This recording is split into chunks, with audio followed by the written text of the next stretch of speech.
আমরা এখন 7টা দাবি নিয়ে এখানে আসছি। আমাদের স্যালারি বাড়ানোর জন্য না, আমরা জনগণের অধিকার নিয়ে আমরা এখানে কথা বলতেছি। আমাদের যে প্রভিডেন্ট ফান্ডের টাকা 3 লক্ষ 3.5 লক্ষ টাকা জমা হয়, শুধু সেইটাই আমাদেরকে দিচ্ছে। আমরা এই সিস্টেমে আমি নিজে প্রায় 20 বছর হলো আছি।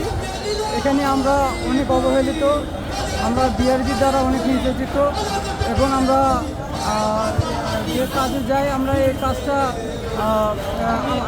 আমাদের যে ধরেন 2000 গ্রাহকের রিডিং করতে হয়, 2000 গ্রাহকের বিতরণ করতে হয়, সেই জায়গায় আমাদের প্রায় 3000 গ্রাহকের রিডিং, 3000 গ্রাহকের বিল বিতরণ এরকম অতিরিক্ত কাজ দিয়ে থাকে। এই কাজটা আমাদের দ্বারায় অনেক কঠিন হয়ে যায়, যার কারণে আমাদের এই দিনে দিনে অনেক জমা হয়ে এখন এই অবস্থা দাঁড়িয়ে গেছে। তাই আমরা এখন 7টা দাবি নিয়ে এখানে আসছি। প্রথম দাবি হলো আমাদের যে অভিন্ন সার্ভিস কোড। অভিন্ন সার্ভিস কোড হলে আমাদের এই যে নির্যাতন, এই নির্যাতন থেকে আমরা রক্ষা পাবো, যার কারণে আমরা এখানে এই বৃহত্তর আন্দোলনের সৃষ্টি হয়েছে। এখন আমাদের লক্ষ্য একটা, চুক্তিভিত্তিক যত আছে আমাদের সিস্টেমে, এই সিস্টেমটা চুক্তিভিত্তিক বাদ দিয়ে আমাদের নিয়মিত করে নিতে হবে পল্লীভিত্তিক সিস্টেমে। আর দ্বিতীয়ত আমাদের অভিন্ন সার্ভিস কোড, অভিন্ন সার্ভিস কোডটা আমাদের বাংলাদেশ থেকে 80টা পল্লী বিদ্যুৎ থেকে এসেছি। এখানে আমরা আজকে 7ম দিনের মতো অবস্থান করতেছি। আসলে আমাদের এখানে 7টা দাবি নিয়ে উপস্থিত হয়েছি।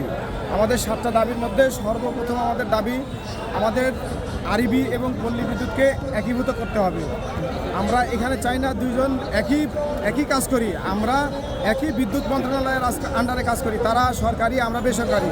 আমরা কখনো চাচ্ছি না যে আমরা সরকারি হই। ব্যাংকিংয়ের যে কোনো প্রয়োজনে কল করুন আল আরাফা ইসলামী ব্যাংকের 16434 নম্বরে। আমরা চাচ্ছি তাদের সার্ভিস কোড, আমাদের সার্ভিস কোড একই নিয়মে হতে হবে। তাদের কোড সার্ভিস কোড শুরু হয়েছে 1 সর্বোচ্চ দিয়ে, আর আমাদের 1 কোড সর্বনিম্ন থেকে শুরু হয়েছে। এটা কিন্তু একটা উল্টো পথে আমাদেরকে দেখাচ্ছে। আর আমরা এখানে চাচ্ছি আমাদের সেম পোস্টটা একসময় 96 সাল পর্যন্ত স্থায়ীকরণ ছিল, এমআরসিএম। আর এখন আমাদেরকে সেইটা আরইবি তাদের একটা পাতানো একটা নিয়ম দিয়ে আমাদেরকে অস্থায়ীভাবে চাকরি করাচ্ছে, চুক্তিভিত্তিক। এইখানে আমাদের বৈষম্য। আমাদের একটা স্থায়ী মিটার রিডার কাম মেসেঞ্জার ভাই যখন তাদের চাকরি থেকে অবসর নিচ্ছে, তারা 70 থেকে 75 লক্ষ টাকা পাচ্ছে। আর আমরা প্রতি 9 বছর পর পর আমাদের যে টাকা, আমাদের যে প্রভিডেন্ট ফান্ডের টাকা 3 লক্ষ 3.5 লক্ষ টাকা জমা হয়, শুধু সেইটাই আমাদেরকে দিচ্ছে। আর এই ফ্যাসিস্ট আরইবি আমাদের সেই টাকার ইন্টারেস্ট খাচ্ছে, তারা সুদ খাচ্ছে। আমাদের টাকা সেইখানে যেখানে আমরা পাবো 7.5 লক্ষ টাকার মতো, সেখানে আমাদেরকে দিচ্ছে তারা শুধুমাত্র 4 লক্ষ টাকা। এইখানে একটা পার্থক্য তারা তৈরি করে রেখেছে। আমরা আরও বলতে চাই, আমরা এখানে সরকারকে জানাই দিতে চাই, আমরা 18 কোটি মানুষ বাংলাদেশে, 18 কোটি বাংলাদেশের মানুষের মধ্যে আমরা 14 কোটি গ্রাহকের সেবা দিয়ে থাকি। আমরা 14 কোটি গ্রাহকের সেবা দিতে গিয়ে আমরা আজকে এই পথে নেমেছি আমাদের স্যালারি বাড়ানোর জন্য না, আমরা জনগণের অধিকার নিয়ে আমরা এখানে কথা বলতেছি। আমরা এখানে শুধু আমাদের কথা বলতেছি না, আমরা 14 কোটি গ্রাহকের কথা আমরা এখানে বলার জন্য এখানে উপস্থিত হয়েছি।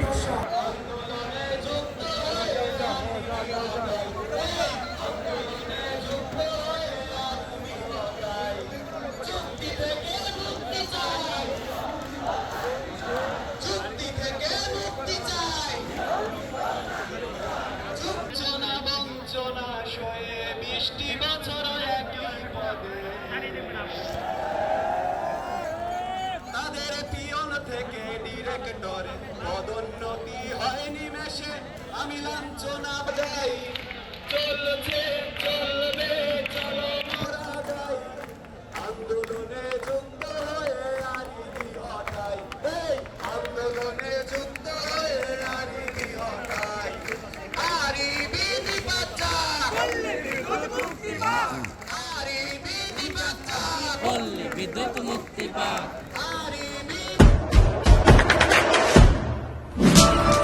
দেশে দেশে সবার সাথে দ্য নিউজ।